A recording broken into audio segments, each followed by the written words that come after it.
Então, quando se fala em direito militar, a pessoa pensa logo em direito penal militar, direito processual penal militar. Mas não, o que fez o meu escritório crescer foi trabalhar com uma área do direito que não se ensina em faculdades.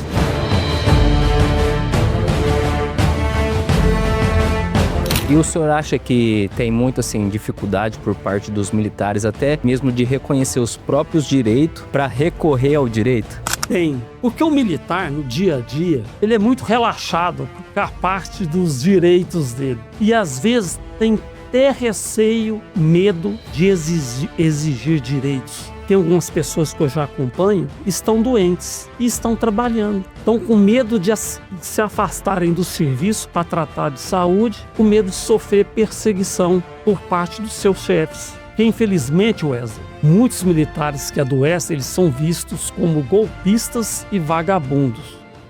Bom dia, boa tarde, boa noite, pessoal. Como vocês estão? Estamos aqui hoje em mais um episódio do Sério Mas Nem Tanto Podcast, episódio este número 35. E hoje vamos falar sobre os direitos dos militares. Você sabe até onde vai as suas obrigações e até onde começam as garantias que a lei te oferece? Muitos militares seguem carreira sem saber exatamente o que podem e o que não podem exigir.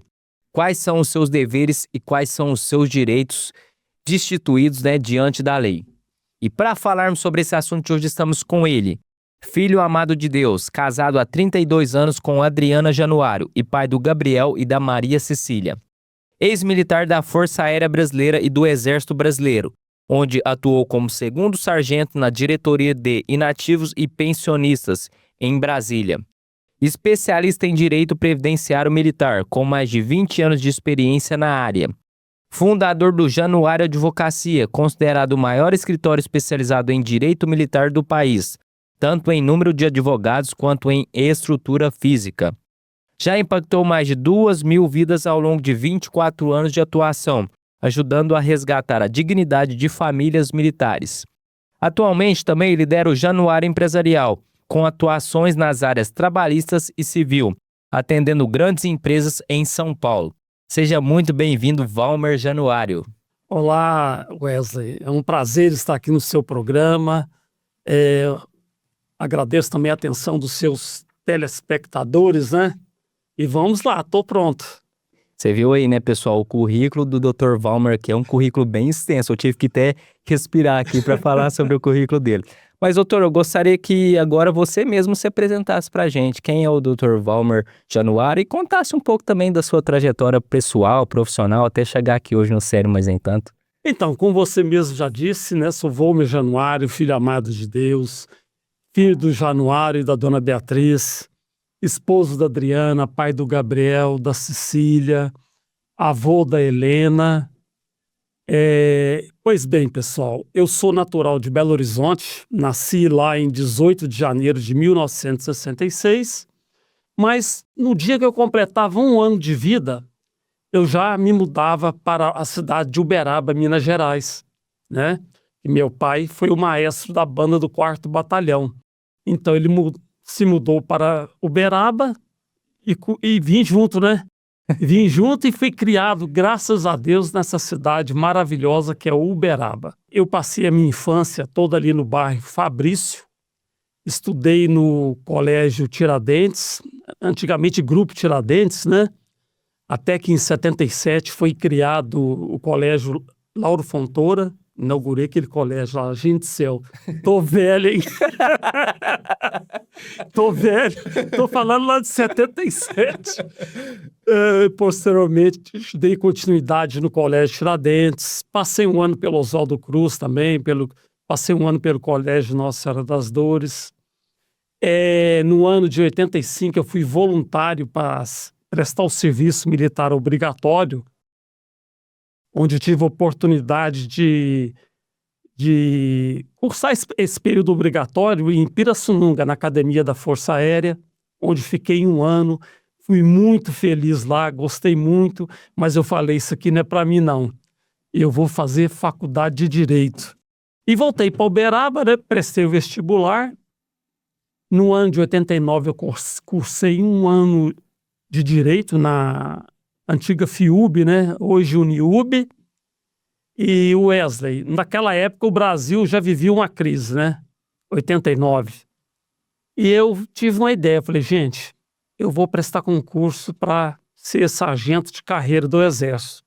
Eu pensei assim, eu garanto um emprego com uma certa estabilidade, segurança, e depois eu concluo o curso de Direito e presto outro concurso público para sair da caserna novamente, né? Mas nem tudo, né, que a gente planeja, né? Às vezes os planos da gente não estão em conformidade com os planos de Deus. Sim. Mas de forma que naquele ano de 89 eu passei no concurso do Exército. Em 90 fiz o curso lá em Três Corações, Minas Gerais, né? Ao final do ano de 1990 eu fui transferido para Cuiabá, no Mato Grosso. Fui servir em Cuiabá. Então, o início da minha carreira militar, fui lá em Cuiabá, no corpo de tropa, dando instrução para soldado, vivendo aquela rotina militar mesmo, né? E no ano de 95, fui transferido para a cidade de Brasília, né? Que era a minha intenção ir para Brasília, né? Para poder concluir o curso de Direito em Brasília. E lá também é uma cidade com maiores oportunidades de concursos públicos. E penso que nessa época também ela estava em expansão tremenda, né? 95. E então, quando eu chego em 95, o curso de Direito da UNB tinha começado naquele ano. Veja bem, uma universidade federal não tinha curso de Direito noturno até o ano de 95. Absurdo, né? Sim. Quer dizer, pobre já não tinha condições de cursar a Universidade Federal de Direito, porque durante o dia como é que iria trabalhar, né? Então, naquele ano eu iniciei o curso de Direito do zero. E iniciei minha jornada na UNB, fui muito feliz lá.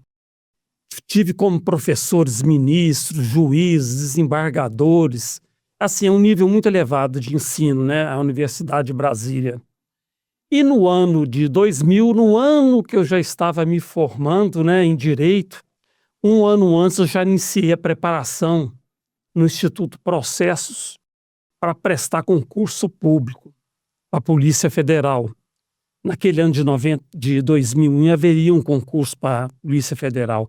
E era minha intenção, né, ser delegado ou ser agente. Eu queria sair do Exército. Aquilo ali já não era uma carreira, né, para mim. Nunca tive essa intenção de ficar até o final, né? Mas aí que vem os planos de Deus, né? Eu lembro que em janeiro de 2000, eu cheguei no meu chefe, né? Conversei com ele. Falei, coronel, peraí, qual é o nome do coronel? Tibiriçá Ribas. Cheguei nele e falei, coronel, eu estou formando em agosto, eu já tinha uma licença especial não gozada para poder tirar. Eu falei, vou tirar essa licença, eu já engato no estudo, de forma que esse ano eu vou passar nesse concurso. Aí sabe como é que é chefe, né? O chefe chegou, passou o mel na minha boca, falou, mas você é meu principal auxiliar aqui, é você que tem curso de Direito, está formando, eu não posso ficar sem você aqui agora. Então no Exército tem isso, quando você é bom de serviço, o chefe te segura. E muitas das vezes você não consegue fazer nem os cursos que o próprio Exército te oferece. Por quê? Se você é um bom militar, o seu chefe não quer ficar sem você. Sim. Ele te segura. E aí aquele militar que não é tão bom assim, né? Que é golpista mesmo, vagabundo às vezes, porque isso aí tem toda qualquer instituição, ele consegue tudo, ele consegue transferência para mudar de cidade, porque o chefe já está doido para ficar livre dele, né? Sim. E às vezes a pessoa que é um bom militar, o chefe fica segurando ali. Igual eu mesmo, né? Eu estando servindo nessa diretoria de nativos pensionistas, eu consegui por 2 vezes um convite para trabalhar no hospital militar. E por que eu queria trabalhar no hospital militar?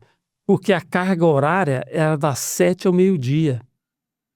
Ou seja, eu teria a tarde livre para estudar. Sim. Mas ainda assim, graças a Deus, né, com toda aquele rigor da disciplina militar, eu falo que eu fui muito abençoado por Deus, sabe, Wesley? Eu tive bons comandantes que sempre me apoiaram. Quando tinha prova na faculdade, eu trabalhava só meio expediente, eles me liberavam, mas eu também fazia minha parte. Meu serviço estava sempre em dia, sabe? Então também tive apoio deles. Para você ter uma ideia, teve uma época em 98 e 99, eu chegava a trabalhar no quartel das 9 da manhã ao meio-dia e à tarde eu ia para o Conselho Federal do OAB fazer um estágio. Não, e o estágio remunerado. Eu ganhava quase R$ 500, isso em 98. Os meus vencimentos do Exército eram em torno de R$ 800. Então foi um período que ajudou muito. Sim. E assim, eu sou grato aos meus chefes, graças a Deus. Então, naquele ano de 2000, né, diante da impossibilidade de eu tirar a licença especial, eu continuei trabalhando, né?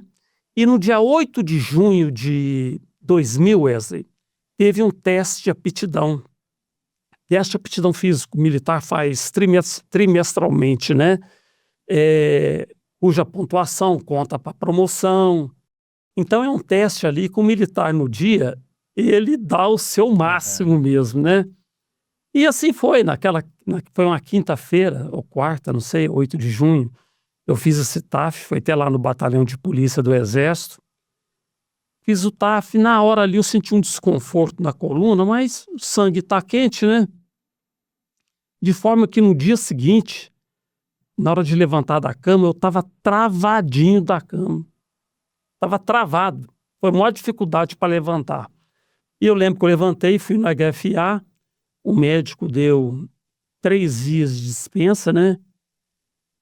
Chegou na segunda-feira, ou terça, voltei no médico novamente, e aí foi dando dispensa uma atrás da outra. E a partir daquela data eu não voltei a trabalhar mais. Quando foi setembro de 2000, acho que foi setembro que o médico foi pedir primeiro pede raio-x, né? Raio-x não aparece nada. Aí em setembro ele pediu uma tomografia computadorizada e acusou lá protusão discal L5, S1, né? E aí ele pediu uma ressonância. Mas quando ele já viu que tinha protusão discal, eu lembro que esse capitão, José Henrique, hoje ele é coronel, né? Ainda está trabalhando lá no Hospital Militar em Brasília. Ele comentou comigo, falou, olha, para o serviço militar você já era? Com isso aqui, você não vai poder continuar na carreira, não. Aí eu já fiquei preocupado. Eu falei, isso aqui também vai me atrapalhar para prestar outros concursos públicos. Sim. Né? E aí fiz a ressonância magnética, aí quando fiz a ressonância deu hérnia de disco. Eu sei que em novembro a junta médica já havia me julgado incapaz definitivo. E aí, rapaz, até ali eu não tinha caído a ficha ainda, eu continuava estudando. Quando foi em maio de 2001, eu fui reformado. Eu lembro que foi um dia assim, que para mim foi um dia muito triste. Eu até levei minha filha comigo, a Maricília era pequenininha, né? Ela foi nesse último dia comigo no quartel e eu saí assim, chorando de lá. Porque fui reformado, né? E quando eu fui reformado ainda com os proventos proporcionais ao tempo de serviço, 13 anos. Ou seja, eu tive uma perda salarial ainda, né? E eu falei, e agora, fazer o quê, rapaz? Não tinha uma casa ainda. Eu teria um prazo ainda de 60 dias para desocupar o imóvel funcional, né? Só que, Wesley, aconteceu uma coisa aí que eu esqueci de te contar. Quando eu passo a frequentar o hospital militar, clínicas de fisioterapia, eu passei a ter um maior contato com aquele soldado da tropa. E aí, rapaz, que eu fui conhecer a realidade do militar temporário. Não sei se você sabe, 55% do efetivo das Forças Armadas são de militares temporários. São engenheiros, médicos, dentistas, assim, profissionais com as mais variadas Funções. funções com formação técnica, que as Forças Armadas convoca, faz um processo seletivo, não é nem concurso, faz um processo seletivo, convoca para trabalhar ali durante 8 anos, e ao final desses 8 anos, esse militar temporário, ele é licenciado e recebe ali uma compensação pecuniária, que seria um vencimento por ano de serviço trabalhado, né? Então, quando eu tenho contato com esse soldado da tropa, que também está doente, é que eu me deparei com a discrepância de tratamento que é dado ao militar temporário e ao militar de carreira. Eu era de carreira, já estabilizado. Então, quando eu estive internado em 3 oportunidades, eu tive ruim da coluna, internado no Hospital Militar, lá de Brasília, Hospital Militar Diária, o HMAP. E então lá eu conheci muitos soldados, e eles cheios de dúvidas.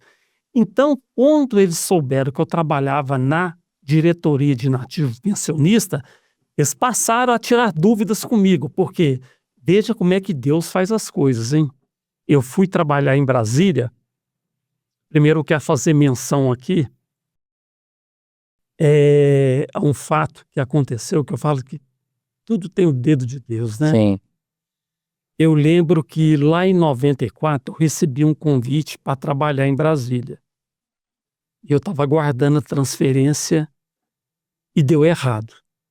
Não me transferiram, porque para ser transferido para Brasília tem que ter disponibilidade de imóvel funcional, né? E aí tinha um colega de trabalho, Sargento Melo, Monticão, né?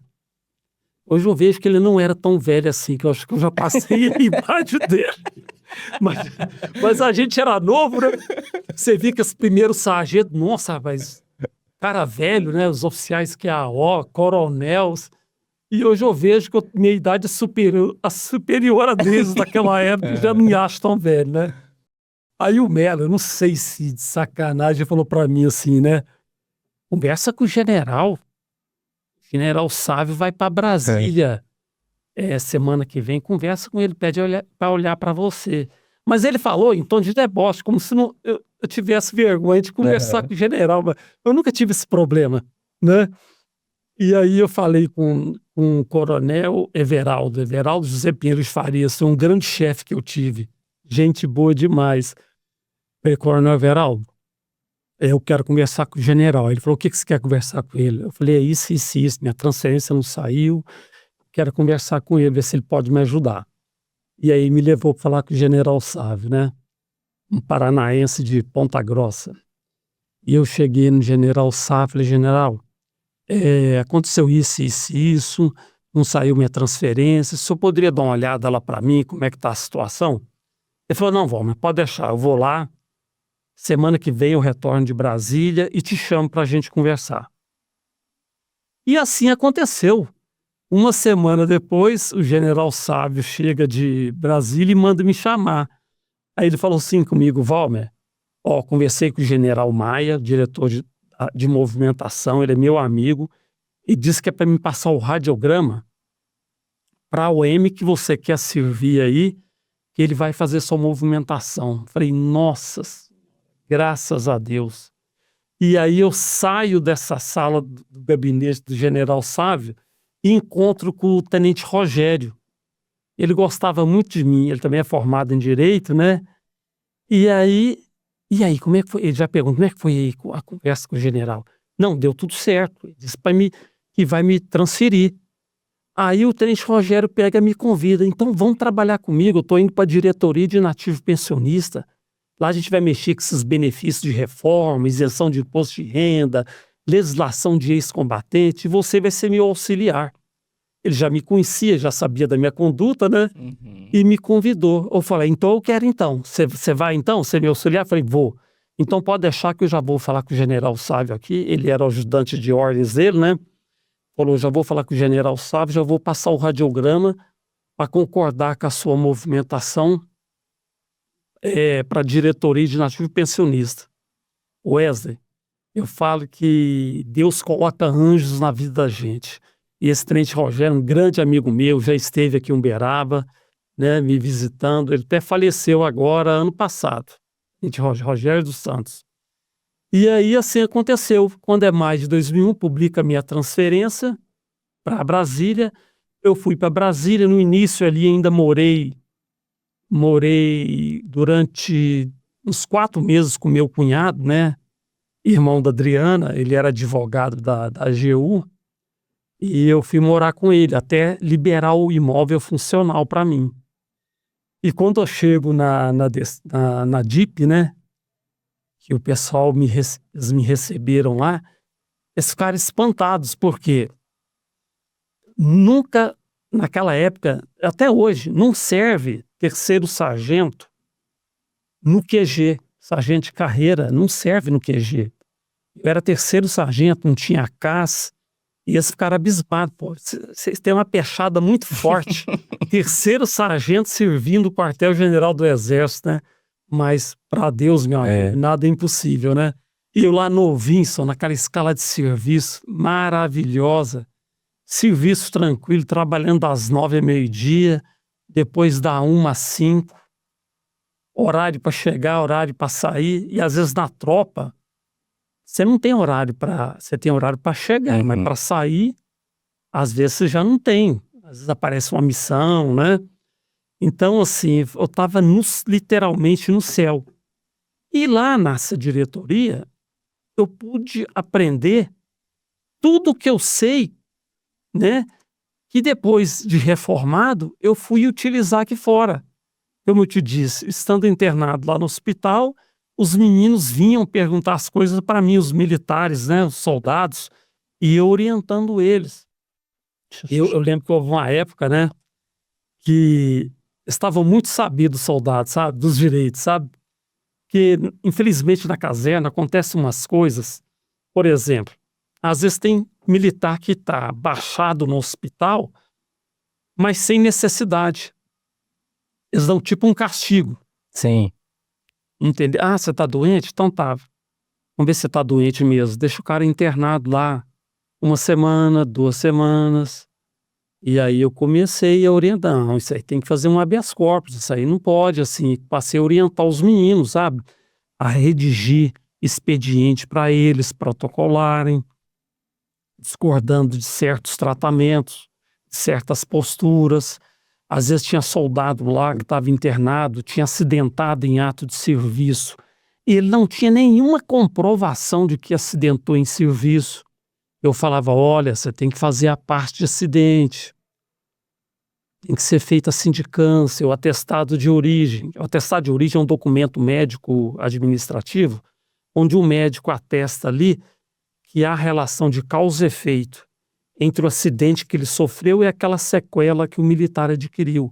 Isso aí é um dos maiores problemas hoje em dia que levam o militar, às vezes, a perder uma ação judicial, que ele não consegue comprovar o nexo causal. E essa ausência do nexo causal acontece muito em razão da omissão da própria administração militar.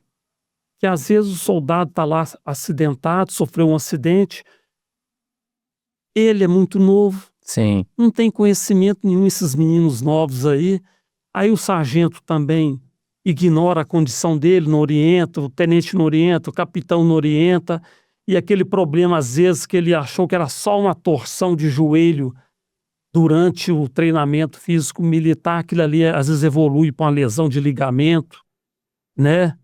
De menisco, e às vezes aquilo ali vai resultar o quê? Na incapacidade dele para o serviço militar, né? E aí ele fica impossibilitado de obter reforma. Então, eu orientei muitos meninos estando internado. E minha fama foi espalhando. Ali no hospital, na junta médica, né? Tanto que eles me apelidaram de Dr. Felipe. Por quê?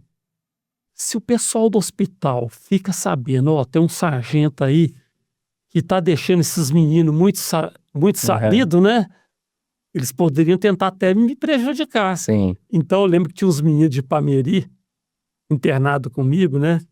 E eles falaram, até hoje alguns me chamam aí de Dr. Felipe. Liga no escritório que fala com o Dr. Felipe. Ai, gente. Então, o Wesley, de forma que em maio de 2001, quando eu sou reformado, já tinha, assim, algumas dezenas de militares de Jataí, Ipameri, Cristalina, de Formosa, porque fica tudo Sim. internado no hospital militar, né? E vai passando Informação. a informação, a propaganda boca a boca. Tem um amigo meu, sargento lá, liga para ele, ele te orienta, tal. Então, quando eu sou reformado, eu falei, meu Deus do céu, agora eu tenho que ir para onde eu vou, né? Não tem casa. E aí eu ainda consegui uma autorização do comandante da região na época. Eu era muito bem relacionado com meus comandantes, né? Então, tudo que eu pedia, eles me apoiavam mesmo. Nunca tive vergonha de chegar e pedir porque é general. Não, ele não é melhor do que eu, ele só é meu chefe, né? Sim. Meu comandante, eu vou levar o problema para ele. O máximo que ele pode dizer, não.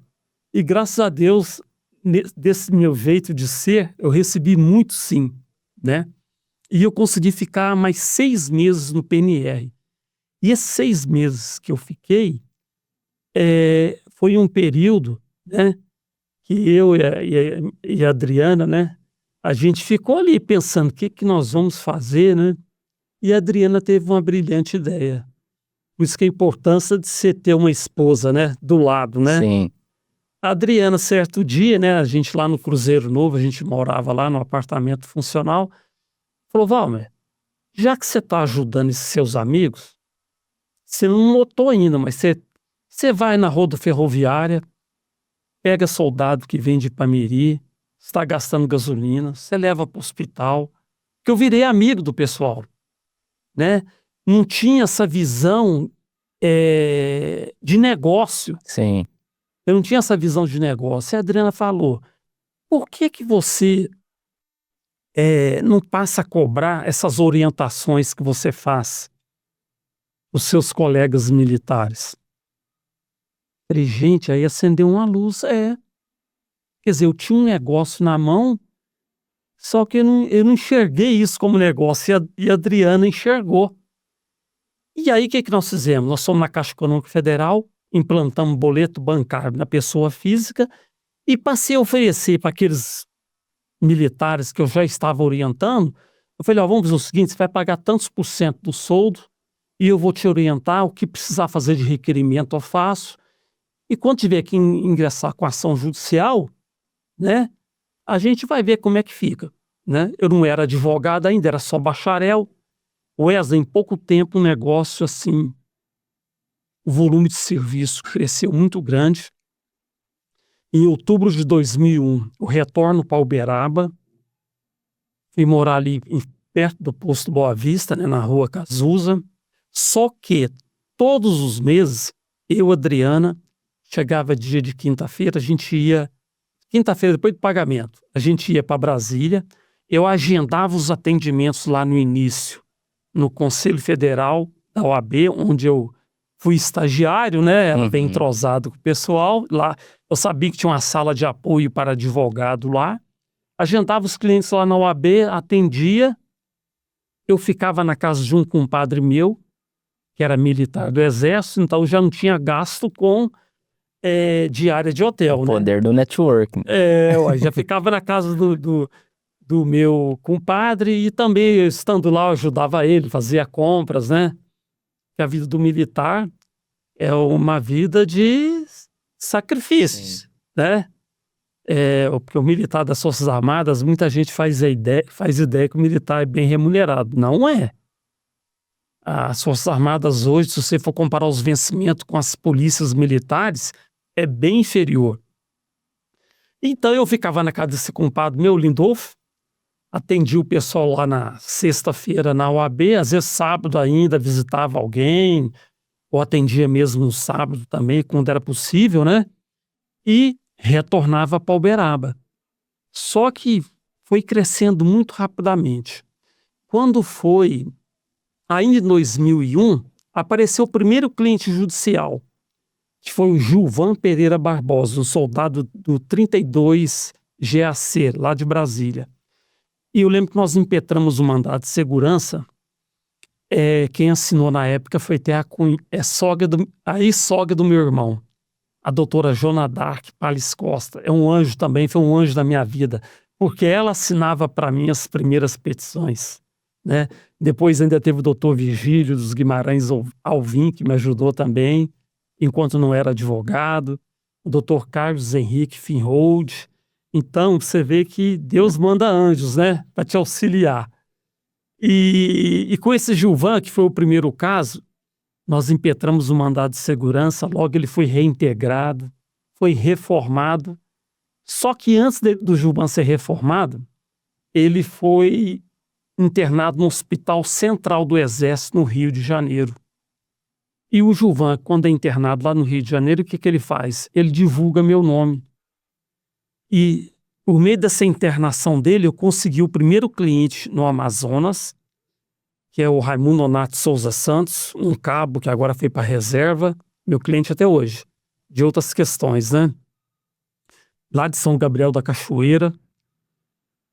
O José Francisco de Souza Vidal, de Rio Branco, no Acre, e o Carlos César Pinto Machado, de São Luís do Maranhão.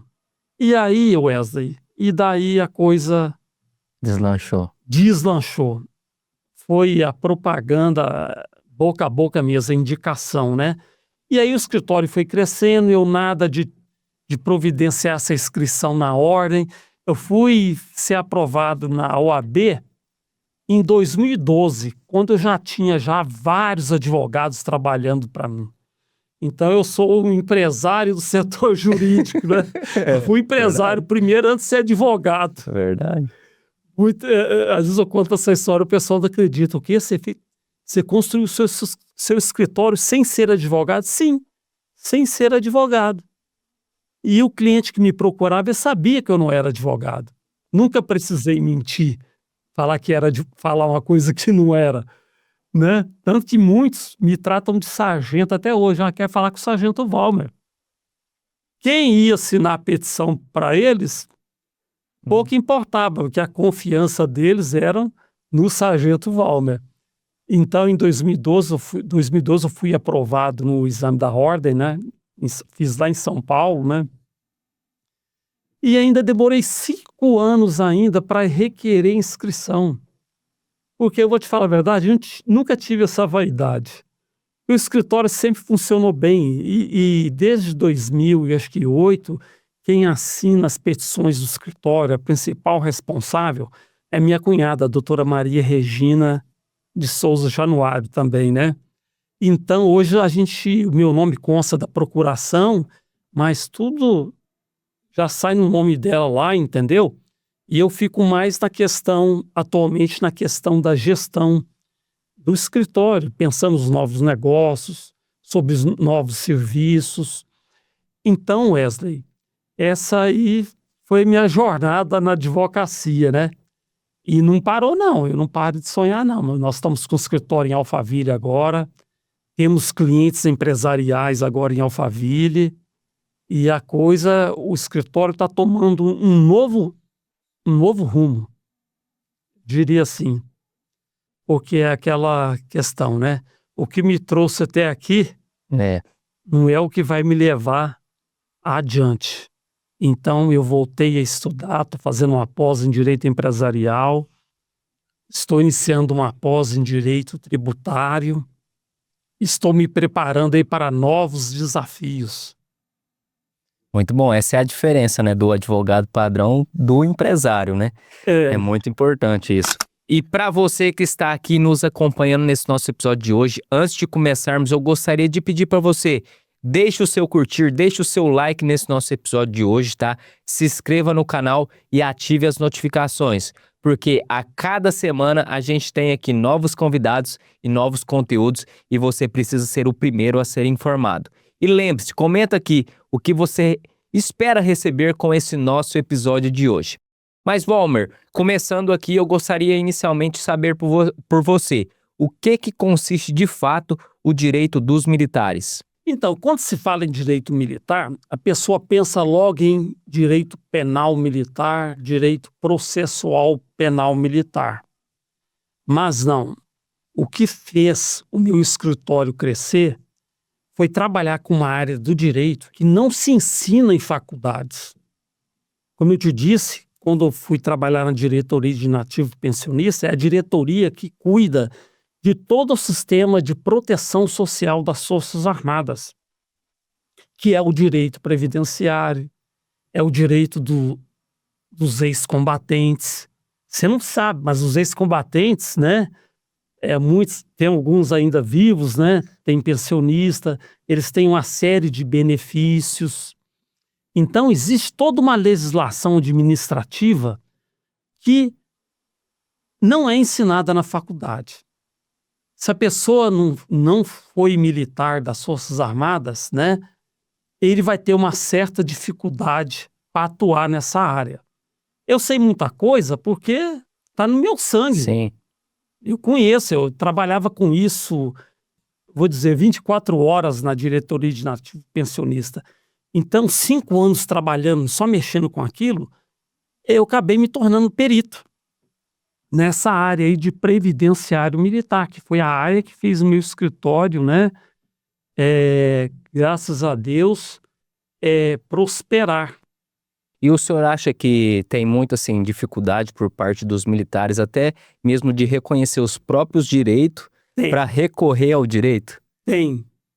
Porque o militar, no dia a dia, ele é muito relaxado com a parte dos direitos dele. Muito relaxado. E às vezes tem até receio, medo de exigir direitos. Entendeu? Pelo seguinte, hoje na caserna mesmo, tem algumas pessoas que eu já acompanho, estão doentes e estão trabalhando. Estão com medo de se afastarem do serviço para tratar de saúde, com medo de sofrer perseguição por parte dos seus chefes. Que infelizmente, Wesley, eu vou te falar, o militar, quando ele adoece na caserna, é cruel. Muitos militares que adoecem, eles são vistos como golpistas e vagabundos. Eu tive um episódio quando eu afastei, né? E logo que eu afastei, dessa sessão, que era a 4ª sessão da DIP, onde o chefe gostava muito de mim, né? Durante o meu afastamento, eles me transferiram de sessão, passaram para a 3ª sessão. Tinha um coronel lá chamado Coronel Saraiva. Então, todo mês, quando eu ia na junta médica, eu passava lá na DIP me apresentar. E certo dia, esse coronel, né? Tadinho. Bobinho ele, viu? O que ele fala para mim? Ah, Walmer, meu pai lá no Rio Grande do Sul, ele trabalha no sítio, ele tem hérnia de disco, tá trabalhando, ele faz isso, faz aquilo. Eu deixei ele falar. Falei, coronel, por isso não, eu quero muito vir trabalhar. Assina um documento dando a ordem para mim por escrito, que eu venho trabalhar. Ele ia fazer uma bobagem Na hora dessa. que correu pro lado dele, Ele ia escrever um trem desse? Não ia, porque a junta médica me afastou. E aí ele engoliu as palavras dele lá. Depois nunca mais vi esse homem. Mas olha a conversa que ele jogou para mim. Nada a ver. Então, quando você adoece na caserna, você sofre uma pressão. Entendeu? Eles pressionam. Agora, eu era 2º sargento, hein? Imagina o pobre do soldado, do cabo, do militar que é temporário, porque o militar temporário, Wesley, ele precisa anualmente requerer o engajamento. Então o Exército vai renovando o contrato dele ano a ano. E muitos desses militares temporários, quando eles adoecem, eles dão ali um período de tratamento médico atualmente de 3 meses. E mete o pé na bunda, não quer nem saber. e a pessoa vai para a rua, a situação dele fica feia, porque ele só tem direito ao tratamento médico. Sim. Então veja que a situação do militar temporário era uma situação, ele está em situação muito desvantajosa. Por quê? Se ele trabalha aqui fora, ele contribui para o INSS, se ele adoecer, ele vai receber o auxílio-doença. Está amparado. Mas o militar temporário não tem amparo algum. E após a Lei 13.954 de 2019, né, do governo Bolsonaro, ele institucionalizou isso aí. Deu 90 dias, não curou, rua. Olha que solução mais injusta que as Forças Armadas adotam. E isso aí não é divulgado na imprensa. Muito pelo contrário. A propaganda das Forças Armadas na rede de televisão, eu falo que é uma propaganda enganosa. Porque eles, como é que se diz? Incentivam o jovem a se alistar, mas não fala dos pormenores, o que pode acontecer se o jovem sofrer um acidente. Fala do prós, mas não fala dos contra, né? Ontem mesmo a doutora Michele, ela foi despachar um processo comigo em que o militar, um primeiro-tenente temporário, ele estava com câncer nos rins e foi licenciado nessa condição. Só que enquanto a gente estava requerendo a documentação dele para ingressar com ação judicial, ele faleceu.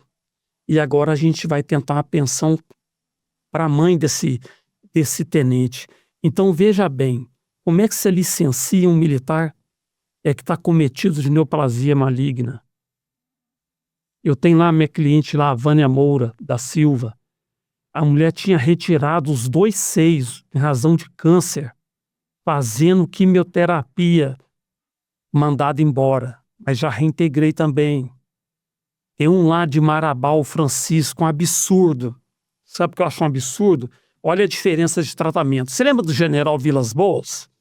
Aquele que foi comandante do exército, ficava lá na cadeira de roda com aquele tubo do nariz? Não lembro. Não lembra não. Então, ele foi comandante do exército, situação de inválido, numa cadeira de roda, e ele não largou o osso, não largou o comando do exército.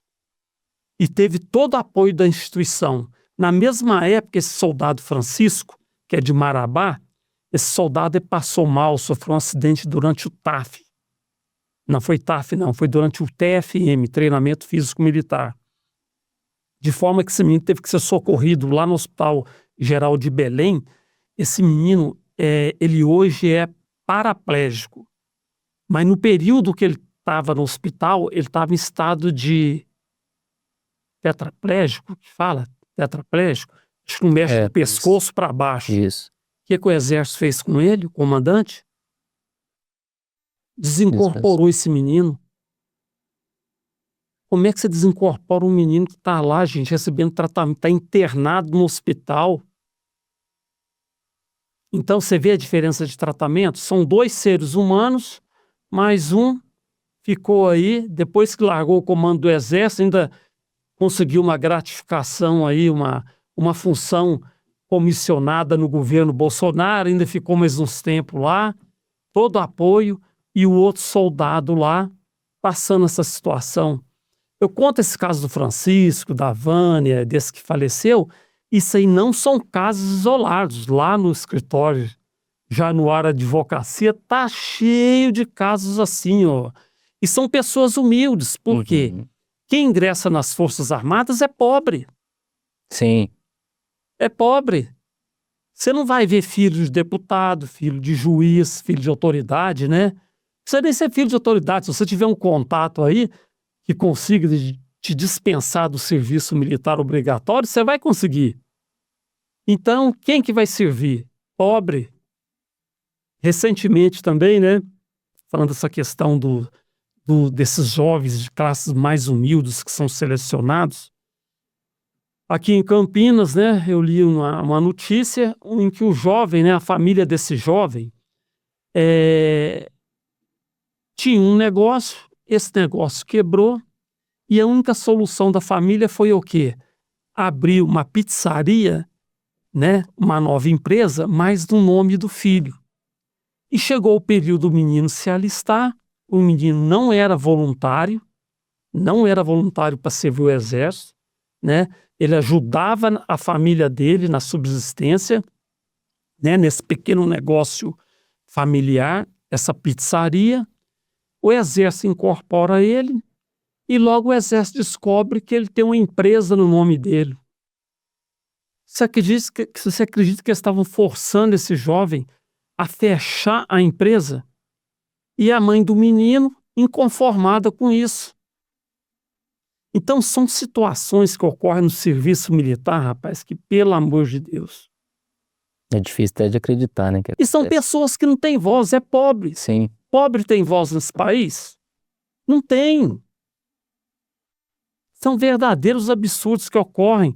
Coloca esses jovens lá que muitas das vezes eles não têm vocação para ser militar. Lá no escritório mesmo, a gente tem muitos jovens, Wesley. Eu falo que se eu fosse ser médico, eu queria ser médico psiquiatra, até para poder entender isso. Muitos jovens, durante a prestação militar, manifestam doenças mentais e fica louco mesmo, louco. É até uma pergunta que eu ia fazer pro senhor, porque a gente tá falando muito também da parte de acidente físico mesmo, mas como é que fica o emocional mesmo da pessoa ali que tá no serviço militar? Tem muitas sequelas nessa parte emocional e psicológica? Tem. Porque, veja bem, o jovem de hoje, a criação do jovem de hoje é diferente da minha criação, né? De quem nasceu na década de 50, 60, 70, né? Até 80 não, porque 80 já é a geração, qual que é? Vixe, é tanta Y, né? Geração dos anos 80 é a Y. Não sei se é a Z ou se é a X. Então, a criação antigamente era diferente. O jovem de hoje, eu fico vendo pelo meu filho mesmo, menino educado, né? Assim, fico imaginando meu filho no serviço militar. Rapaz, é diferente. O jovem de hoje é diferente. É diferente. A gente, como graduado, né, sargento, a gente não dá moleza para esses meninos, não. Sim. É pauleira. E muitas das vezes eles vêm falar as coisas com a gente, né? Às vezes chorar alguma coisa, né?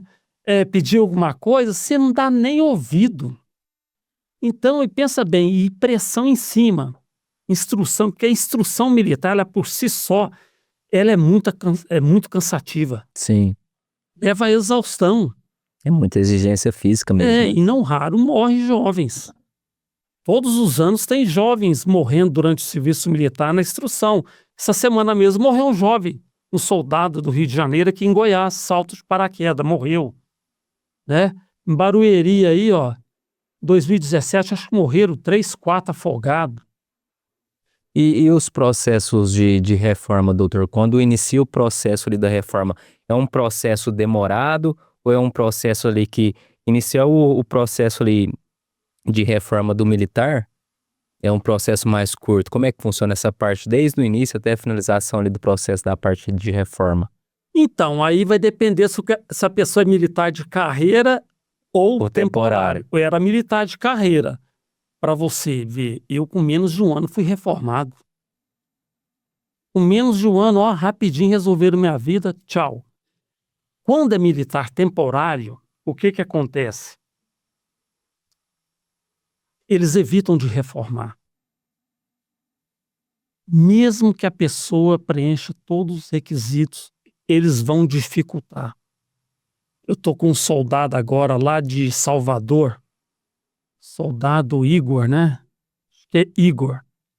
Esse menino, desde 2009, a própria junta médica militar considerou ele inválido.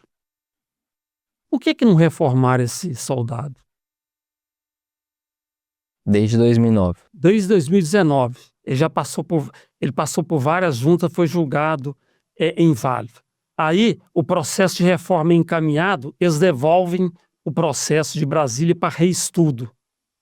Só que quando vem reestudo, eu já conheço esse termo. Esse termo. Reestudo é para alterar o parecer dele. E alteraram o parecer dele, tiraram a invalidez e rua. Aí ingressamos com a ação judicial agora tem 2 semanas e foi muito bom que o juiz já determinou a perícia médica. A situação desse jovem é realmente de invalidez. Mas mesmo o militar preenchendo os requisitos, eles dificultam. Eu te perguntei isso porque a gente foi, né, um dos seus clientes recentemente, que o senhor me contou que é cliente desde 2002, 2001, quando o senhor começou ali o escritório. Então, aquele soldado lá mesmo, né? Pedro Getúlio, cliente de 2001, né? Pedro Getúlio, antigo aqui de Palmeiras. O que aconteceu com ele? Ele manifestou doença mental, acho que no 3º ano de serviço militar. Quando a mãe dele estava viva, que foi até a mãe dele que me contratou, né? Eu perguntei para ela, porque eu sempre pergunto, e antes de ingressar no exército, esse menino era normal? Eu lembro que a dona Marisa, o doutor Valmer, ele nunca teve nada. Manifestou a esquizofrenia lá no serviço militar, já com 22 anos e teve uma maldade que eles fizeram muito grande com o Pedro Getúlio. A junta médica declarou que a esquizofrenia era pré-existente à incorporação. Porque quando a junta médica declara que é pré-existente, esse militar ele é excluído sob a forma de anulação de incorporação. Existem várias formas de exclusão do militar das Forças Armadas. Desincorporação, anulação de incorporação, licenciamento. Então, quando anula a incorporação, é porque a doença é pré-existente, mas é mentira. Uhum. Nunca foi pré-existente. Tanto que ele passou por perícia médica judicial, o perito de confiança do juiz disse que não era pré-existente. Ele nunca fez tratamento de esquizofrenia antes de ingressar no exército. Então, você vê que a administração militar, ela age, né? Os oficiais, eles agem para dificultar a aquisição de direitos. E nesses estados, assim, por exemplo, Sudeste, o senhor vai falar com mais autoridade do que eu penso, que a informação pode ser maior distribuída, né, do que, por exemplo, regiões como Nordeste, Norte ali, e nessas regiões, né, de cima do país, então deve ter... Eu tenho até dó daqueles... Pensa bem, São Gabriel da Cachoeira, onde há a maioria da população indígena. O que deve acontecer de absurdo? E eu ouço tanta história, Wesley, tanta história de injustiça, porque falta de informação. Mas eu digo o seguinte, hoje em dia melhorou muito, viu? Hoje em dia, eu falo que não há espaço para soldado bizonho mais não. Hoje o soldado recruta, ele com o celular na mão, ele tem uma arma muito grande. Porque as Forças Armadas, ela preocupa muito. A gente vê muitos chefes falando, né, do aumento de número de ações judiciais contra a União. Mas, Wesley, não dá para comparar essas últimas 2 décadas, né, com o que as Forças Armadas elas viviam lá na década de 70, 80, quando a população brasileira, na década de 70, predominantemente, acho que era quase toda rural, né? Sim. Tanto que Uberaba aqui, ó, o pessoal alistava que Uberaba ia tudo servir no BGP, no RCG, lá em Brasília, né? Aqueles meninos humildes, bocozão, sem instrução nenhuma, não tinha celular, não tinha acesso à informação, período da ditadura.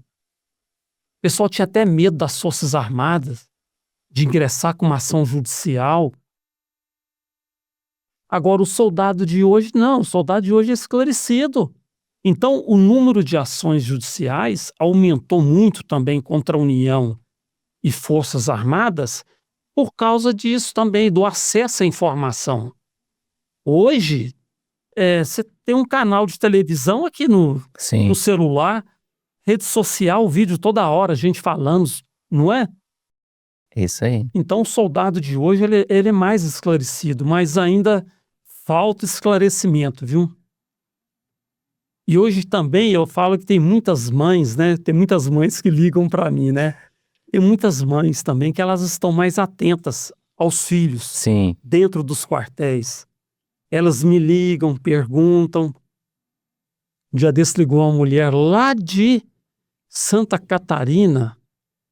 Eu até perguntei, como é que a senhora conseguiu meu telefone? Ah, foi uma mãe de não sei de quem que me indicou o senhor. Ela ligou para buscar orientação para o filho.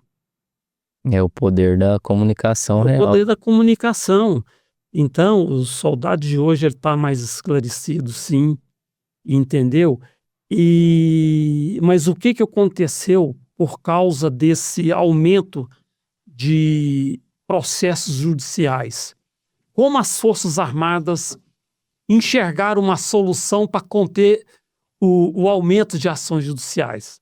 Veja bem, antes da Lei 13.954 de 2019, o militar temporário, no caso dele sofrer uma lesão que o tornasse incapaz para o serviço militar, e mesmo ele não sendo inválido, ele tinha direito à reforma.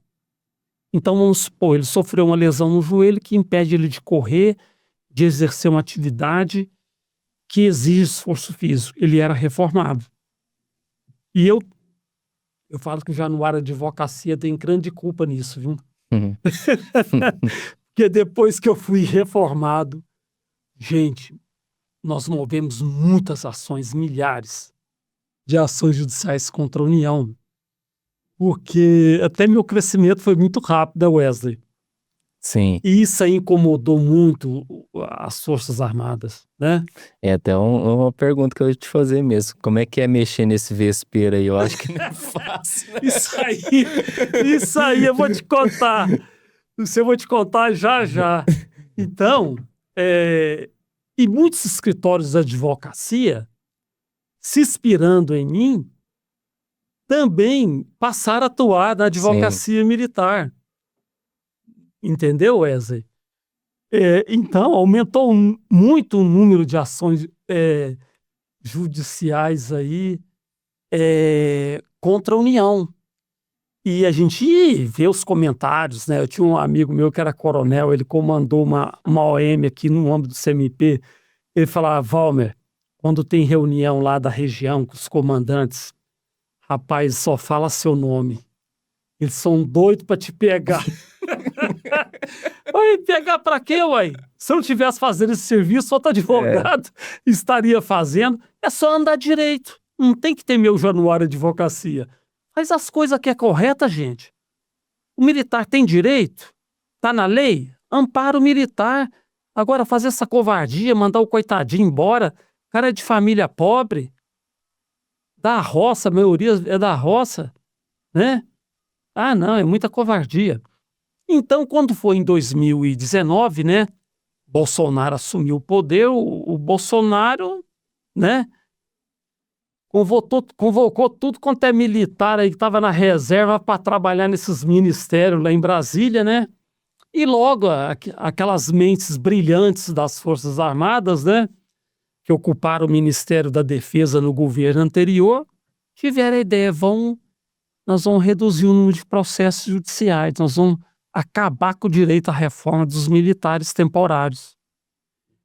E trataram de elaborar uma lei que sequer foi debatida no Congresso Nacional, que houve todo um acordo político, né, para ser aprovado lá no Congresso, já foi para a sanção do Bolsonaro, que assinou depois esse bobão do Bolsonaro, eu falo que é um bocó danado. Quando ele viu que ele tinha assinado, ele fala, eu li sem assinar. Tem um vídeo que ele fala que ele assinou sem ler. E na época, ele ficou de criar um grupo de estudo, né, para rever essa lei.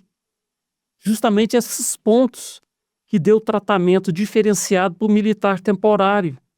Porque hoje em dia é o seguinte, o militar de carreira, que é julgado incapaz, ele é reformado. Uhum. E o temporário, na mesma condição, na mesma situação, vai para a rua sem direito a nada. Se ao menos uma indenização aí por danos morais decorrentes do acidente, da sequela que ele ficou. Não tem respaldo nenhum, né? Não tem respaldo nenhum. Você está entendendo, Wesley? Então isso aí foi a saída. E eu acho que isso aí não resolveu o problema, porque se o militar não tem direito à reforma, ele tem direito pelo menos a uma indenização por danos morais decorrente dessa limitação. E talvez até mesmo um pensionamento civil, em razão, porque essa limitação que ele tem, ela vai ter reflexo também no meio civil. Sim. Ela vai ter reflexo. Que o militar tem isso. É incapaz do serviço militar, mas não é inválido. Até parece que a pessoa que às vezes tem um problema de coluna grave, né? A pessoa que perdeu uma perna, aqui fora ela vai poder exercer qualquer trabalho? Não. E outra coisa, tem que ver também as condições pessoais desse jovem. O que ele trabalhava antes de ingressar no exército? Às vezes o cara trabalhava na roça. Sim. E às vezes aquela limitação física que ele adquiriu no serviço militar vai dificultar também o exercício de uma atividade no meio civil. Talvez a pessoa ali trabalhava num emprego braçal mesmo, né? Ué. É isso mesmo. A maioria desses jovens que vão para o exército, gente, é gente muito humilde. Muito humilde mesmo. E a seleção que o exército faz, eu falo que é uma seleção que assim, ele pega tudo. Não tem crivo nenhum ali. Não, pega tudo. Quando eu fui servir aeronáutica, a aeronáutica já é mais exigente.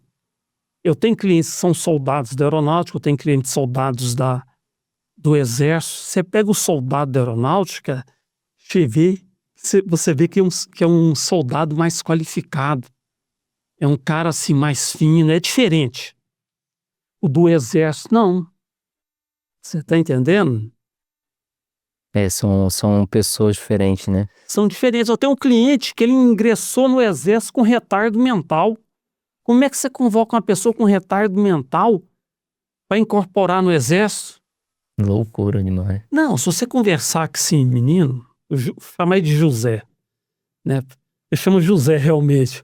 O José, se você conversar com ele, você vê que o menino bate bem da cabeça. Como é que um menino desse ganha apto numa seleção médica para o serviço militar obrigatório? É só conversar com ele que você vê que tem dificuldade até de conversar.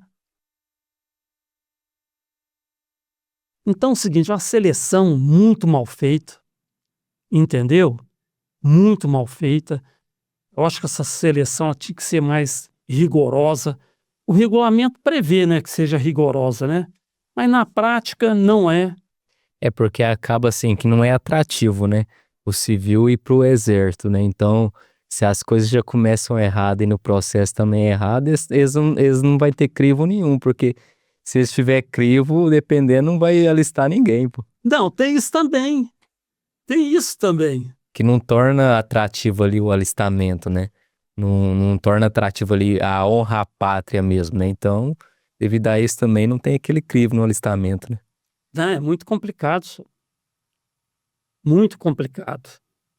E o jovem de hoje também, o jovem de hoje é muito inteligente. Eu acho que ele, atualmente, né, eu estava assistindo uns vídeos semana passada, que eu sigo alguns militares, né, e comentando sobre a evasão de oficiais e graduados das Forças Armadas. Mas por que está ocorrendo isso, gente? O militar é muito mal remunerado.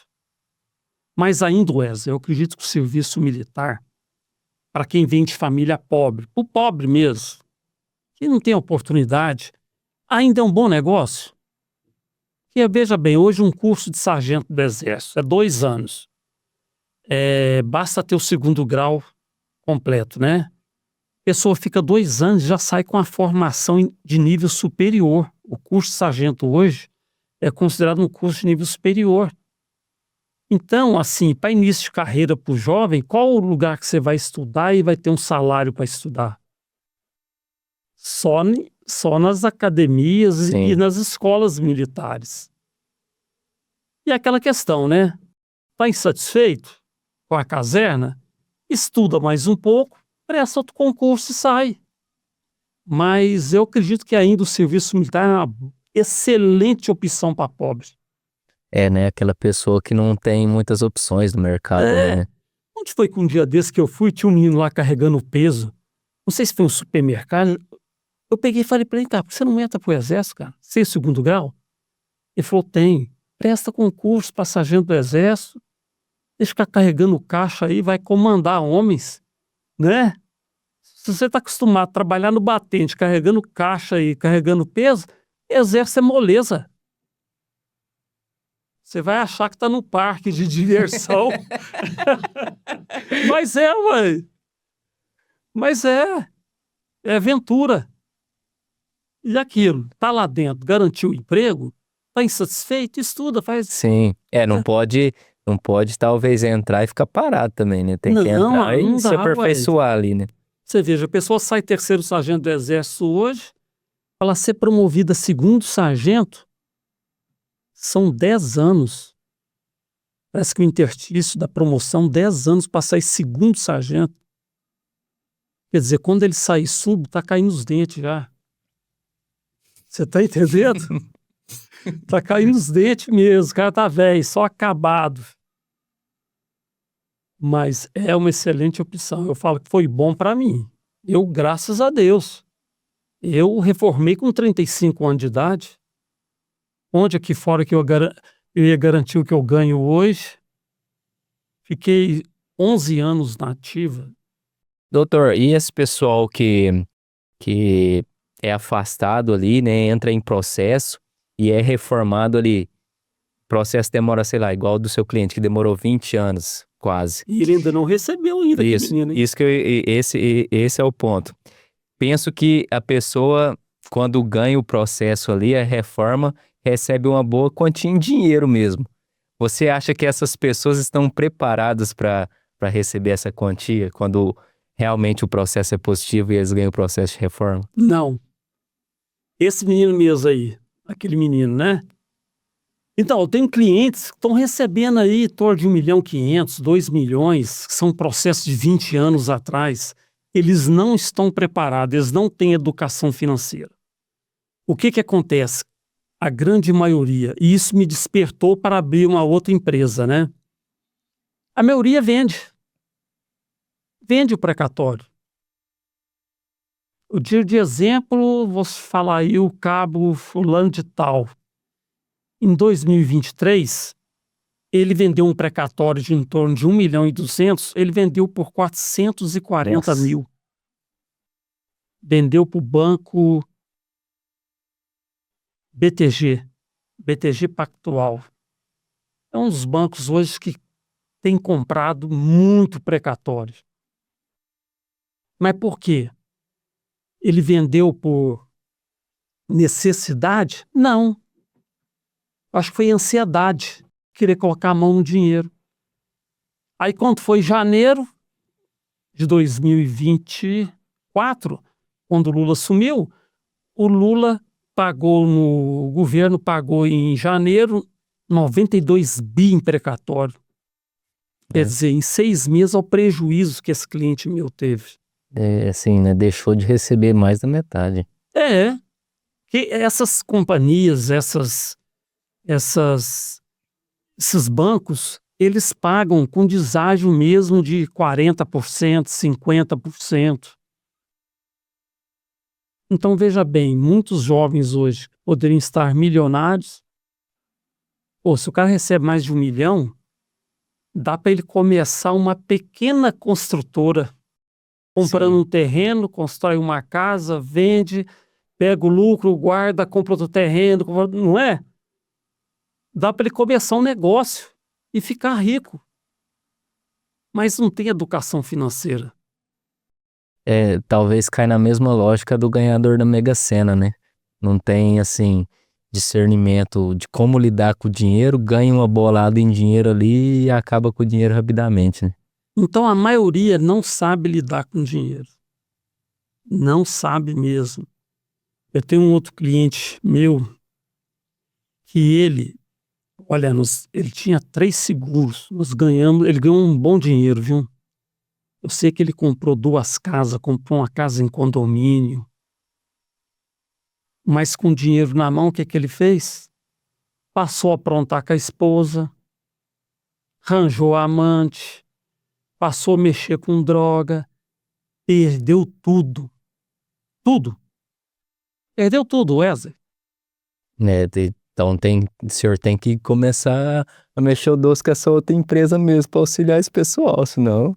Eu vou te falar, viu, é complicado. E olha que eu falo muito na cabeça deles, hein. Eu oriento os meus clientes a estudarem, a não parar de estudar, entendeu. Eu tenho um cliente hoje, ele é interditado, eu admiro muito ele, né. Se ele ouvir depois essa gravação, que é o Gil, ele é lá de Manaus.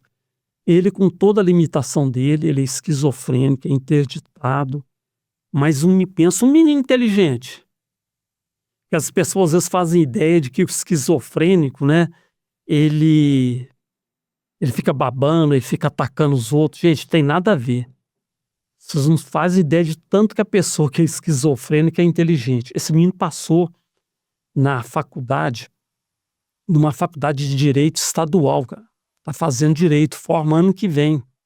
Então, eu sempre oriento os meus clientes. Gente, estuda, não é porque você está reformado que você está impedido, às vezes, de exercer outra profissão aqui fora. Eu sou reformado, sou advogado, tenho outros negócios, né? Mas aí a questão da origem desses clientes, que é muito Sim. humilde, cara. Então, dependendo do meio que a pessoa é, pessoas não têm nem cabeça, sabe? Para desenvolver as coisas, Wesley. Sim. Não faz parte da realidade da pessoa, né? Não faz, a pessoa assim, ela tá naquele ambiente lá, meu pai era assim, teve uma vida assim, a minha vida também vai ser assim, você tá entendendo? Não tem sonhos. Eu fico bobo de ver. E vive reclamando da vida, tá ganhando pouco, mas também não faz nada diferente, ué. Como é que o milagre vai acontecer? Deus ajuda, Sim. mas para o milagre acontecer, você tem que se mexer. Ele faz tudo, menos a sua parte, né? Rapaz, eu tô aí com 59 anos de vida, eu não quero parar de trabalhar. Quero trabalhar até o último dia de vida, tô nessa correria, né? Fui para São Paulo sábado, voltei na... Hoje é que dia? Quinta? Fui para São Paulo sábado, voltei na terça ou na segunda. Acho que voltei segunda-feira. Ou seja, sábado eu vou embora de novo, já tô pensando na quinta que vem que eu vou voltar. Fui lá só para atender um cliente lá da área empresarial, uma empresa que eu tô atendendo, né? Atendi os meninos lá, já voltei para cá. Aí a pessoa quer ter uma vida boa, mas não quer se esforçar, ué. Aí não pode chorar, não tem que se alimentar, não tem que ficar lamentando, né? Mas essa parte de vitimização das pessoas é muito forte, doutor. Não é? Muito forte. Eu tenho o pensamento hoje que a gente tende ao negativo, não tem jeito. A gente tende ao negativo. Então, se a gente não começar a se autorresponsabilizar e correr atrás das coisas, a tendência é a gente só se vitimizar. Aí lá no fim da vida, eu não consegui isso por causa do meu pai, da minha mãe, do meu emprego, do meu chefe, da onde eu moro, da onde eu não deixei de morar, e a culpa nunca é da pessoa. Não, ontem mesmo conversei com um cliente, né? Eu falei, o que você está fazendo? Fazendo nada. Falei, pelo amor de Deus, cara, vai fazer uma faculdade. Hoje tem tanto programa do governo, né? Sim. O pobre hoje, o Wesley, que quer estudar, que quer vencer na vida, ele vence. Tem muito programa social. Só não vence se não quiser. Agora eu não sei como é que a pessoa consegue ficar à toa o dia inteiro dentro de casa, velho, pensando o quê? Eu falo que é muita preguiça. E mente vazia é a Não oficina é? do diabo, né? Falam aí, né? Não, pelo amor de Deus. Nossa, eu fico inconformado, rapaz. E eu quando estou atendendo meu, eu falo direto, gente, vamos estudar. Vai estudar. Hoje eu tenho um cliente meu lá no Rio de Janeiro, que eu tenho um escritório no Rio, né? E tô com um ponto de atendimento lá em Nova Iguaçu, que é o Dr. Marcelo Silva Araújo, cliente meu, foi reformado, hoje é advogado. Top demais. Tem o doutor Carlos Eduardo da Silva Oliveira, um dos primeiros clientes meus, hoje é advogado lá em Brasília, faz tribunal do júri. As oportunidades estão aí, né? As oportunidades estão aí. E doutor, como é que funciona, falando agora um pouco da Januário Advocacia? Você tem vários escritórios no Brasil, atende todo o Brasil. Como é que funciona a parte de atendimento do escritório, da Januário em si? Hoje o Januário Advocacia, nós temos lá em Brasília, tem 2 advogadas lá, né? A doutora Ana Carolina, a doutora Daniele, mas os advogados mesmo estão centralizados em Uberaba. Tudo que é feito no escritório é centralizado em Uberaba. Em Alphaville tem uma doutora Érica que está comigo lá. Eu inaugurei um escritório em Alphaville, né? E nos outros locais, as outras cidades, sai gente de Uberaba para atender. Só que hoje, o Wesley, mudou muito. O cliente hoje, a gente atende muito por videoconferência. Sim. Hoje mesmo, de manhã cedo, eu estava atendendo um sargento Edmilson, lá de Imperatriz, pelo WhatsApp, videoconferência. Ligou, já atendi, já pedi os documentos para ele. Então, hoje em dia está muito fácil. Não existe fronteira mais. Então, a gente atende muito por videoconferência. Mas a gente gosta também do atendimento pessoal, né? Sim. Igual Ipameri, eu sempre vou, Araguari, Uberlândia, Jataí, essa região aqui do Goiás. Tem a Denise que faz o atendimento em Salvador. Salvador, agora no mês de julho, nós vamos fazer uma espécie de um mutirão lá. Nós temos uma associação SOS Caserna, né, cujo presidente lá, o sargento Raimundo Alves, ele apoia as atividades do Januário Advocacia lá no bairro de Cajazeiras, Salvador. Então a gente tem uma clientela muito grande lá, Cajazeiras, em Feira de Santana. E o pessoal conhece a Januário mais por indicação hoje? Eu diria que é por indicação. E o cliente por indicação, Wesley, é muito bom. Sim. É um vendedor, né? Indireto, né? Porque ele já vem sabendo que a gente vai resolver o problema dele, entendeu? Já o cliente que vem por rede social, ele demora mais. Você vê que ele começa a te seguir, começa a te acompanhar. Agora, por indicação, é muito melhor. Eu gosto do cliente por indicação. O cliente por mídia é um cliente que você vai ter que gastar mais energia para lá no final converter ele em cliente, né? Mas tem que investir Sim. na rede social, não pode descuidar, não. Porque Tiago Fonseca fala, né? Vende mais quem aparece mais, Sim. né? E o senhor acha que nesse meio jurídico o pessoal está muito parado ainda, questão de mídia? Eu acredito. Está muito parado ainda. Porque eu te falar, Wesley, Uberaba mesmo, né? Uberaba tem excelentes advogados aí que eu conheço, que você não os vê assim nas redes sociais. Você não vê a pessoa gravando um vídeo, postando. Eu fico muito contrariado, por exemplo, independente do profissional. A pessoa é um bom profissional, só que não aparece em mídia, né? Não aparece em mídia. E fala assim, cara, eu não apareço em mídia porque o cara que não é um bom profissional tá aparecendo e tá vendendo. Aí inverte, né? Em vez dele aparecer para se sobressair sobre o mau profissional, não. Ele se esconde e não aparece quem tá faturando ali, pegando os clientes. No mercado é o mau profissional que tá aparecendo ali. Não, e hoje em dia, aquela questão, todo mundo virou especialista. Sim. Não, é um tal de aparecer gente querendo ensinar advogado, ganhar dinheiro, advocacia milionária, mas ele mesmo não tem resultado nenhum. É igual o Ricardo Eletro fala, né? O tal do mentor de palco. Ele quer ensinar uma coisa que ele não tem resultado. É a mesma coisa o gerente de banco que quer ensinar a investir, né? Ele não tem o resultado e quer ensinar a pessoa a investir. Uai, aí, gente, é complicado, sobre. Então, hoje em dia, e assim, se você não ficar atento, você acaba comprando uma mentoria, comprando um produto ali que o cara está oferecendo, mas que o cara não tem resultado. Sim. A gente que já está mais velho, né? A gente tem uma certa dificuldade para ficar lidando com rede social. Que eu te falar também, parece que tem advogado aí que não faz mais nada.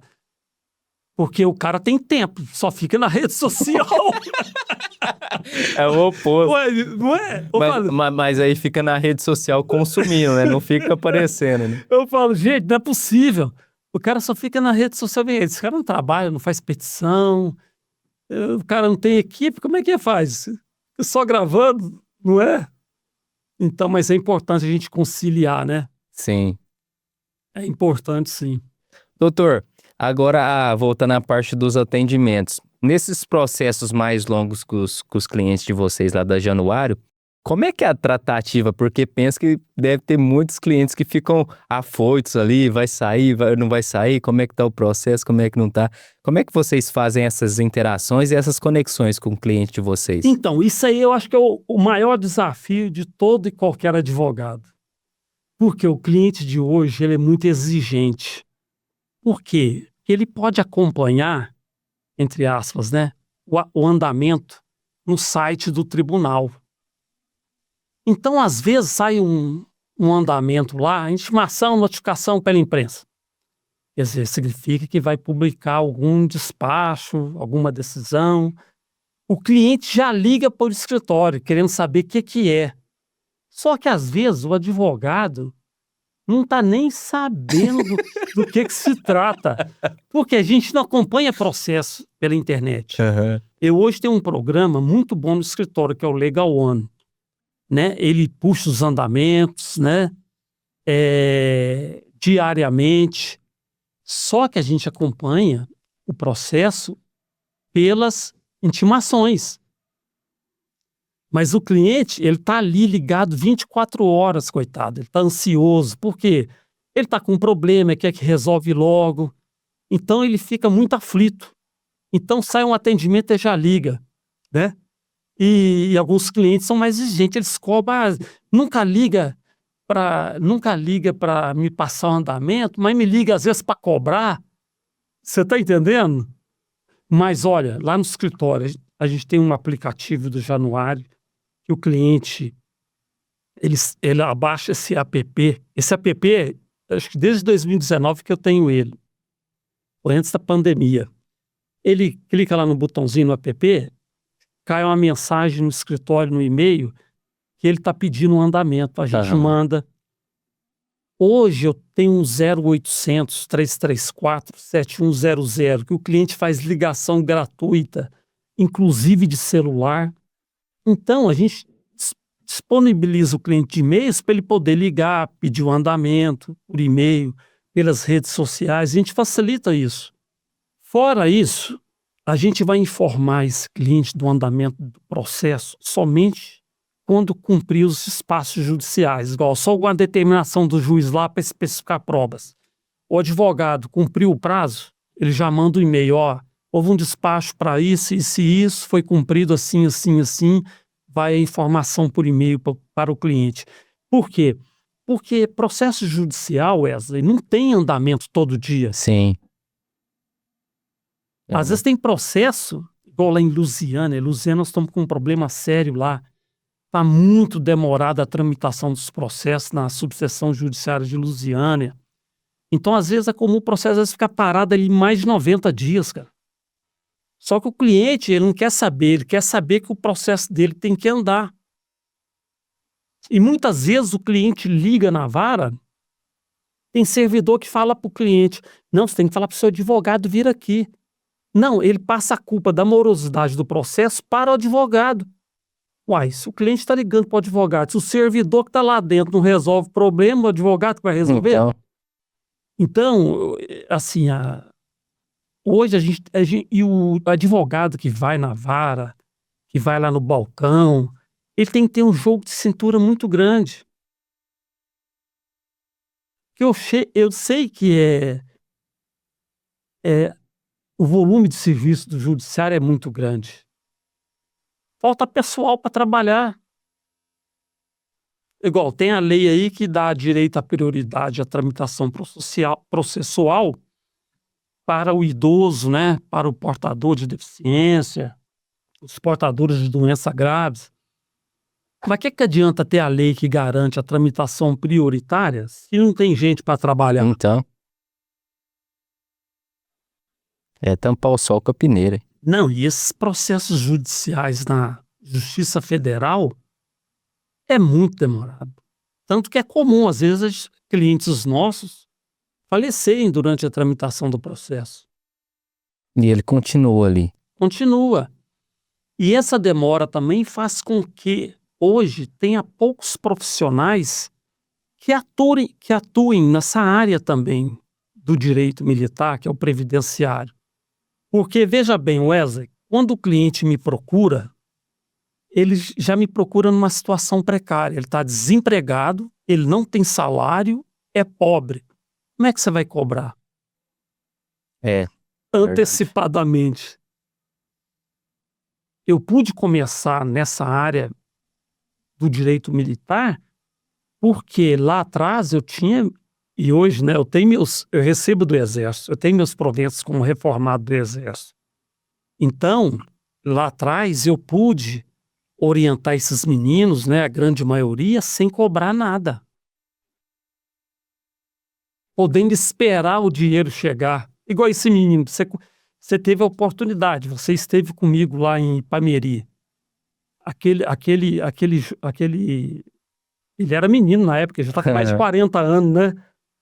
Nunca ganhei um tostão dele. Mas vou ganhar agora. Você está entendendo? Então isso dificulta também que mais advogados possam atuar nessa área do previdenciário militar. Porque a conta do advogado nunca vai fechar.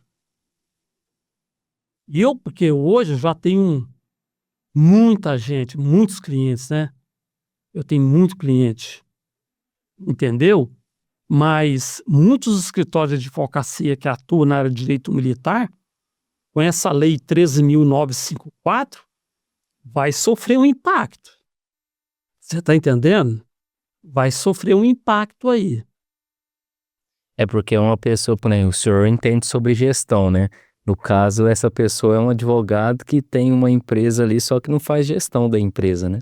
E acaba que a forma que o senhor faz também é um diferencial do mercado, né? Você tem o seu cliente, que nem você falou, o cliente vai procurar o senhor, o seu escritório, quando está no extremo, né? O cliente não tem situação emocional, está sem situação até física mesmo, sem situação financeira, não tem, entre aspas, nem como cobrar efetivamente do cliente ali para ele te pagar os honorários para resolver o problema dele inicialmente ali, né? Não tem. Então, na maioria, você vai cobrar no êxito, né? Ou quando é possível cobrar algum valor. Porque família pobre, eles se ajudam, né? Sim. Eles se ajudam. Às vezes, quando eu vejo a possibilidade, eu faço a proposta, né? Inicialmente, né? Para pagar ali pelo menos um mensal por mês, porque já ajuda na manutenção do Sim. escritório. Mas a maioria não é possível, não. E às vezes, diante da causa, eu já vislumbro se é viável ou não. Você já bate Sim, aquele olhar, o senhor já tem né? um feeling, né? A doutora Michele lá do escritório também já sabe quando é viável, quando não é.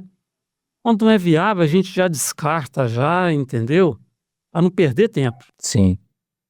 E foca realmente no que é viável. Doutor, mas nesses longos anos aí que o senhor tem nessa parte jurídica aí dos direitos militares, qual que é o principal erro que o militar comete ali? É o erro de não procurar um advogado especializado? É o erro de ter mesmo o próprio medo de fazer essa procura? Qual que é o maior erro do militar ao não procurar os seus direitos ali na parte ali das atividades diárias dele? Acho que o maior erro do militar é não buscar conselho. Um advogado, que é o profissional correto ali para orientá-lo. Muitas das vezes, instauram-se sindicâncias para diversas finalidades dentro de uma organização militar. Por exemplo, uma sindicância disciplinar. O militar, ele não contrata um advogado, ele mesmo quer fazer a defesa dele. Wesley, a gente jamais deve fazer a nossa própria defesa. Jamais, porque tem até uma frase do Albert Einstein que ele fala o seguinte, que um problema ele não pode ser solucionado no mesmo nível de consciência que ele foi gerado. Sim. Por quê? Porque o advogado que está de fora, ele vai ver seu problema com outros olhos. E o militar tem mania de achar bonito. Somente quando é estudante de direito, viu? É verdade. Sério, quando é militar estudante de direito, envolvido em processo disciplinar, ele mesmo quer fazer a defesa dele. Vai se enrolar. Vai se enrolar. Então, o militar recebeu uma notificação disciplinar, foi instaurada uma sindicância para apurar um acidente de serviço. Gente, contrata um advogado. Parcela lá com o advogado, lá em 12 vezes, mas contrata um advogado, porque senão a administração militar, os oficiais ou graduados, eles vão te enrolar literalmente. É o que acontece. Então, Wesley, o problema do militar, os problemas são sempre os mesmos, cara. São sempre os mesmos. Esses 20 e poucos anos, não tem nada diferente, é sempre a mesma coisa. E eles caem nos mesmos erros. Quer ver um exemplo de acidente de serviço? Tem um cliente, eu até gravei um vídeo há umas 2 semanas atrás, está no TikTok, eu não vou lembrar o nome do cliente agora, mas ele é do Parque de Manutenção da 6ª Região Militar lá de Salvador, um sargento temporário. Veja bem, no quartel existe um quadro de trabalho semanal, a gente chama de QTS. Então, nesse quadro de trabalho semanal, vem lá os horários e qual a atividade que o militar vai estar fazendo. Sim. Então, vamos lá, 7 horas, treinamento físico militar, das 7 às 9. Das 9 a tal hora, instrução na sala tal. É a agenda diária É dele. a agenda diária. Mas aquela agenda diária, eu que sou militar de carreira, aquilo ali é só para inglês ver. Nem sempre aquilo ali é seguido. Às vezes chega no dia, o comandante dá uma ideia na cabeça dele, não, vamos fazer outra coisa. Ah, hoje é ginástica com toros. De madeira mesmo, né? Porque treinar, eu detestava aquele exercício. Mas aí está previsto no QTS ginástica com toros. Mas o comandante muda, não, hoje vai ser futebol, por exemplo. E esse sargento, ele machucou durante uma partida de futebol no quartel. Aí o comandante instaurou a sindicância para ver se foi em ato de serviço. O sargento não constituiu um advogado, não sei porquê. Concluíram na sindicância que o acidente, o comandante concluiu que não foi em ato de serviço, que não estava previsto no QTS. Tá bom, a solução, beleza. Então tá, então quer dizer que o sargento, não era só ele que estava jogando futebol, tinha oficiais e outros graduados junto com ele jogando futebol. Então, quer dizer, se aquela atividade não estava prevista no quadro de trabalho semanal, nem estava autorizada por nenhuma autoridade militar, por que o comandante, então, não instaurou um processo disciplinar para todo mundo? Então estava todo mundo errado aí. Espera aí. Se não era para estar jogando futebol, então o que se conclui dessa solução da sindicância? Ele fez isso por maldade, cara. É claro que o futebol estava autorizado. Porque se não estivesse autorizado, era uma transgressão disciplinar. Ele teria que punir o sargento, os outros sargentos e tinha mais 2 oficiais, 2 tenentes. Então você vê como é que o ser humano é mau? O regulamento em si das Forças Armadas, ele ampara muito o militar, sabe, Wesley? O problema é essa tradição que existe na caserna dos oficiais, às vezes dos próprios graduados, ignorarem o problema do próximo. Entendeu? O cara tem direito à sindicância, ao reconhecimento do assistente de serviço, reconhece, gente. Mas eles fazem tudo para prejudicar a aquisição de direitos, você está entendendo? O problema não é o processo em si, né? As pessoas que estão por As trás pessoas, dos cara. processos. As pessoas, gente, as coisas absurdas. Igual desse sargento mesmo, né? Se não estava autorizado, que como dá a cadeia nesse sargento. Então, como é que é? Uai, quando que eu na caserna, eu ia deixar de fazer o que eu tinha que fazer? Não, eu vou jogar futebol, coronel. Vou ali jogar futebol e já volto. Pelo amor de Deus. Você e mais uns 20 caras jogando futebol. Futebol, pelo amor de Deus, cara. Vou te falar, viu? A pessoa paga os pecados na caserna, viu? Não é fácil, não. Não, é muita babaquice, cara. É muita babaquice. Meu Deus do céu. Não é fácil, não, viu? Não é fácil. Eu porque tive muito jogo de cintura, viu? Sim. Muito jogo de cintura. É Deus também que me protegeu muito, me deu bons comandantes, bons chefes, sabe? E eu fiz minha parte também, graças a Deus. Mas não é fácil não, Wesley. É muita palhaçada, cara. Mas, doutor, agora uma pergunta séria pro senhor. Não que as outras não tenham sido. O senhor acredita que todo militar tem que ir atrás dos seus direitos? Sim, todo militar tem que buscar o reconhecimento dos seus direitos. Não pode se sentir intimidado por essa hierarquia rígida que existe na caserna, entendeu? Tem que procurar sim exercer seus direitos. Tem essa de ficar com medo de superior, não. Ainda mais hoje em dia, como se diz, com a transparência que existe, né? Dos atos administrativos. Nós estamos na era das redes sociais. Sim.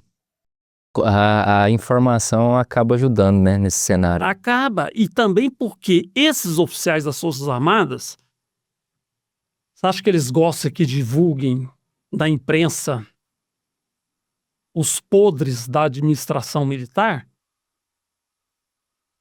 Eles têm uma preocupação com isso. Então, quando uma questão dessas chega na imprensa, isso aí fica muito ruim para as Forças Armadas. Sim. Não sei se você acompanhou recentemente, passou até no Alerta, Cidade Alerta, tá no Instagram, de um soldado lá de Barueri, do Arsenal de Guerra, lá pertinho do meu escritório. Ele sofreu um trote dentro do quartel e perdeu os movimentos das pernas. Parece que andou fraturando a coluna do menino. Agora, pensa bem, você entrega um filho sadio para servir as Forças Armadas, pensando que seu filho está seguro lá dentro do quartel, e acontece uma coisa dessa? Agora eu vou te falar. O Exército condena esse tipo de coisa, de castigo físico, de trote, condena.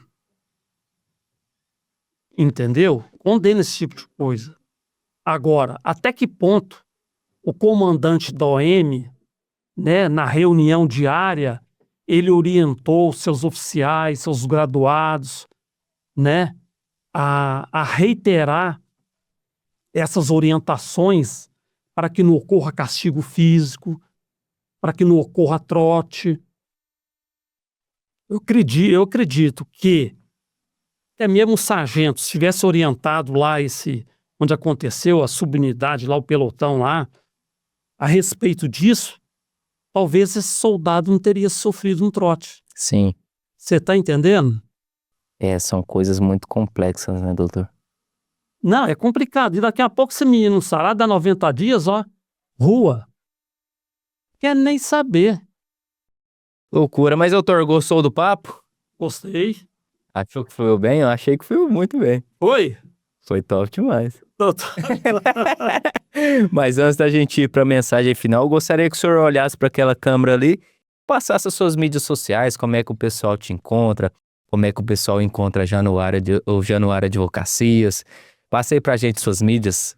Pessoal, acompanhe o Januário Advocacia lá no nosso Instagram, @Januário Advocacia. tem o meu @volmerjanuário. Nosso site é o www.januarioadvocacia.com.br. Hoje nós falamos muito aqui sobre questões militares, mas desde 2019 o escritório agregou novos serviços, né? Então hoje, se você tem uma questão previdenciária, INSS, ou mesmo estatal, né, servidor público aí, civil, né? Pode nos procurar, causas trabalhistas, tributárias. Nós estamos com a parceria com a Bitribute, né? Estamos com um leque de soluções de natureza tributária, parte contratual. Olha, diz que um profeta, né, não faz milagre na sua própria casa, né, Wesley? Mas eu quero fazer milagre aqui, porque não é possível. Tem cliente no Brasil todo, né? Em Alphaville, na área empresarial. Tem que ter cliente em Uberaba também. Tô aguardando vocês lá, hein? Pela quantidade de coisa que o senhor resolve lá no escritório, eu acho que vou ter que te chamar aqui umas 10 vezes para fazer um episódio de cada tema. Mas, doutor, agora eu gostaria que o senhor deixasse uma mensagem final, principalmente para os militares que têm receio ainda, né, de procurar os seus direitos, tem até aquele certo medo de ir atrás dos seus direitos. Eu gostaria que o senhor deixasse uma mensagem para esse pessoal, para os militares. Os militares? Vamos lá, esse recado é para os militares aí, para meus irmãos de armas, né? Eu tenho maior respeito, maior admiração, né? Até mesmo por ser um deles. O que eu tenho de conselho para vocês é o seguinte: aconteceu um problema na caserna, né?